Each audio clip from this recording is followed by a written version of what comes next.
Buenas tardes, estimados estudiantes. En la unidad de hoy veremos análisis de los datos y reporte de los resultados. Esto ya después de haber realizado todo un soporte y toda una serie de procesos y pasos previo a este punto. Una vez realizados los datos, se han codificado y transferido a una matriz, se han guardado en un archivo y se han limpiado los errores, el investigador procede a limpiarlos y analizarlos. En la actualidad, el análisis cuantitativo de los datos se lleva a cabo por computadora. Ya casi nadie lo hace de forma manual, en especial si hay un volumen considerable de datos. Por lo tanto, aquí se va a centrar el análisis, al igual que en el capítulo del documento de metodologías de la investigación de Sampieri, frente a la interpretación de los resultados del método cuantitativo. En este sentido, vamos a iniciar diciendo pues que el análisis de los datos se realiza tomando en cuenta los niveles de medición de las variables mediante la estadística. Hay de dos tipos, que pueden ser de inferencia o descriptiva, que más adelante pues se tratará. El procedimiento pues para realizar el análisis, lo primero es seleccionar el programa estadístico para el análisis de datos. Hay una serie de herramientas y de softwares que nos permiten hacer este tipo de análisis, los cuales vamos a seleccionar.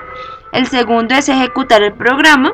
El tercero es explorar los datos, analizarlos y visualizarlos por variable de estudio. O sea, digamos que ya definidas las variables previamente, pues se hace el respectivo análisis. Se evalúa la confiabilidad y validez de los instrumentos escogidos. Se lleva a cabo el análisis estadístico descriptivo de cada variable. Entonces, cuáles fueron las frecuencias, cuáles fueron sus tendencias.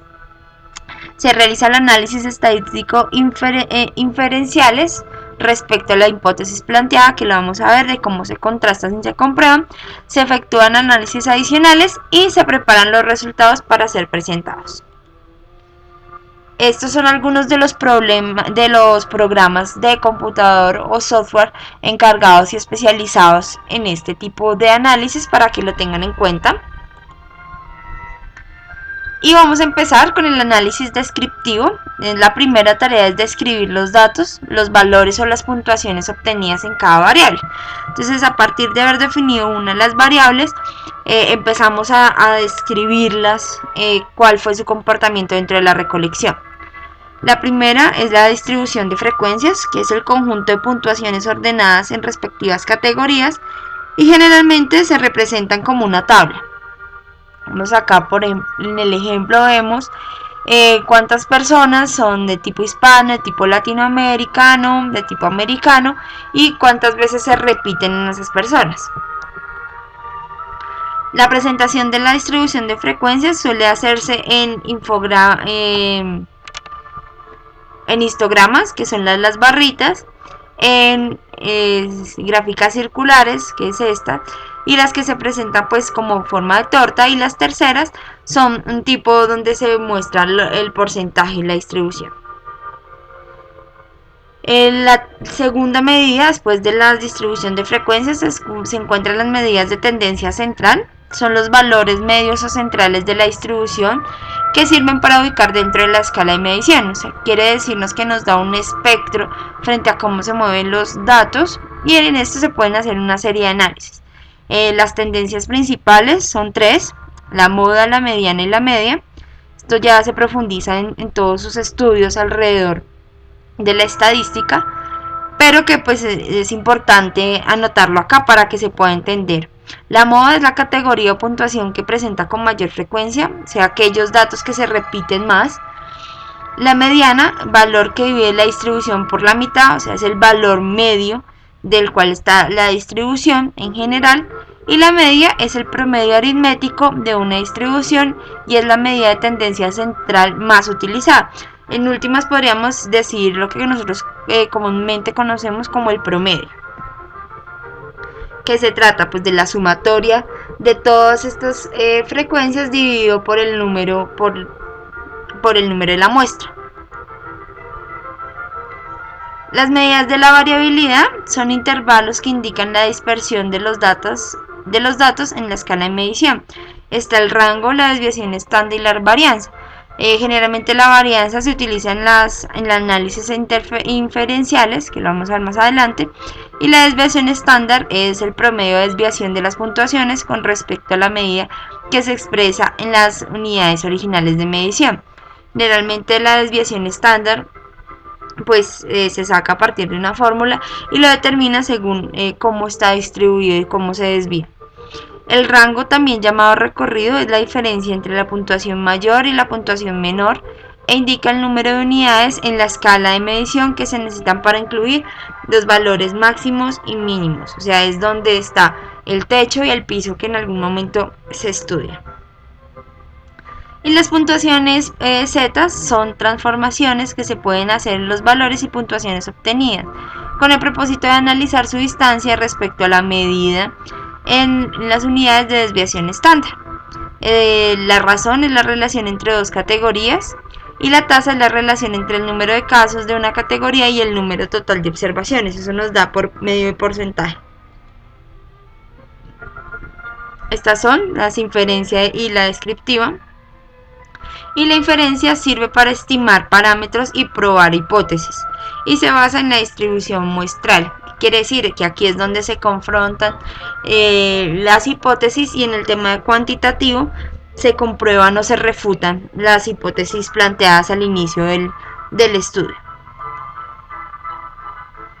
Se intenta la prueba de hipótesis que busca pues determinar si la hipótesis es congruente con los datos de la muestra. O sea, qué tan verídica es en términos de qué tan representativa logra ser con la muestra. Distribución muestral es el conjunto de valores sobre la estadística calculada de todas las muestras posibles de la población. O sea, es como todos los valores, el conjunto de los valores se encuentran dentro de esta distribución. El nivel de significancia es un nivel de probabilidad de equivocarse y que se fija de manera a priori por el investigador. O sea, digamos que es realmente significativo, eso va a depender de lo que opine el investigador.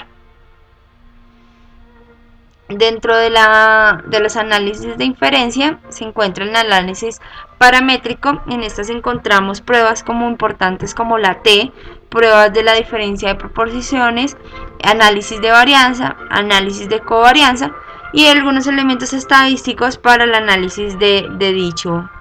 En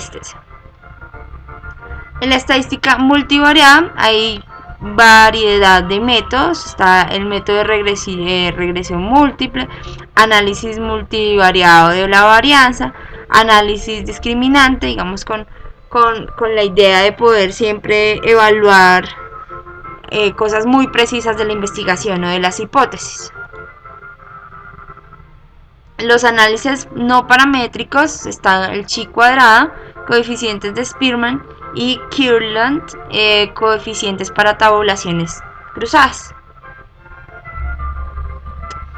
Después de haber realizado el análisis, ya se procede a realizar el reporte de los resultados, y esto no es otra cosa que intentar comunicar o divulgar los resultados del estudio. Para ello es muy importante lograr entender y definir en 3 elementos fundamentales. Primero, qué tipo de reporte se va a elaborar, si es simplemente un informe, si va a ser un informe detallado, si va a ser un informe parcial, si va a ser un acta de resumen. Entonces ese tipo de reportes debes tenerlo pues sumamente identificado con el fin de poder saber hacia dónde se dirige el reporte. Lo segundo que hay que identificar es a los usuarios o receptores que tomarán las decisiones con base a los resultados. No es lo mismo si yo paso los resultados a mi profesor, no es lo mismo si yo estoy en una compañía y espero que con eso se tomen decisiones en mercados, estudios de mercados, y se los pase al gerente. O sea, va a influir mucho a quién se dirija el reporte, porque va a cambiar también el lenguaje. Y lo tercero es el contexto en el cual se presentará. Generalmente los contextos a los que se hacen referencia es si son académicos o no académicos.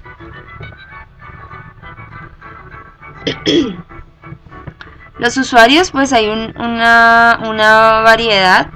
como los mencioné hace poco, están como aquellos patrocinadores, el docente, los mismos compañeros, pues que dependiendo del tipo de usuarios también cambia el tipo de presentación.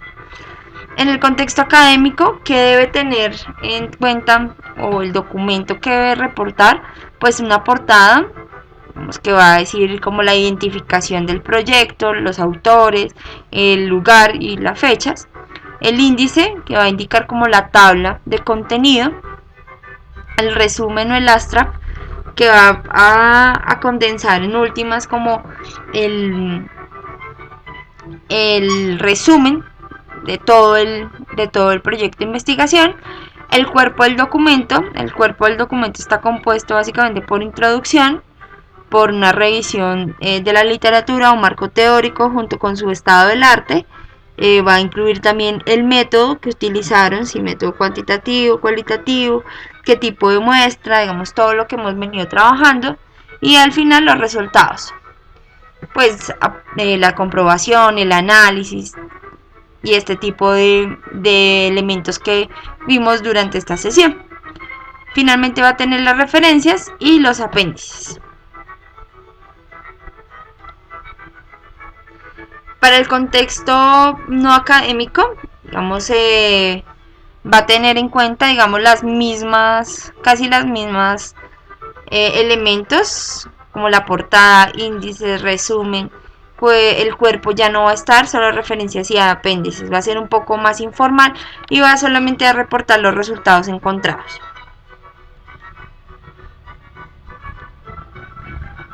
En este sentido, pues se hace una breve descripción de cómo se interpretarían los análisis y cómo podríamos entender los reportes de los resultados.